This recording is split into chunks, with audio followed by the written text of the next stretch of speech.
దాన్నే కాదు కానీ మన యొక్క మాట్లాడే ప్రతి మాట కూడా చాలా మంచిగా ఉండాలి. అందుకనే ఆయన మనము ఏదైనా సంభాషణ చేసినప్పుడు ఉప్పు వేసినట్లుగా ఉండాలంట.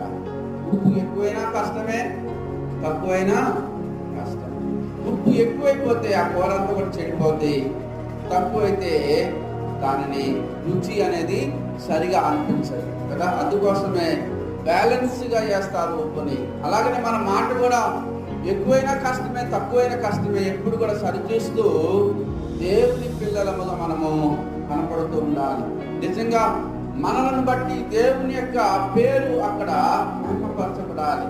నిజంగా వీరు దేవుని బిడ్డలు కాబట్టి, లేదా క్రైస్తవులు కాబట్టి, లేదా విశ్వాసులు కాబట్టి వీరి యొక్క మాటలో కూడా స్పష్టత ఉంది, వీరి మాటలో కూడా నిజాయితీ ఉంది, వీరి యొక్క మాటలో కూడా ప్రేమ ఉంది, వీరి యొక్క మాటలో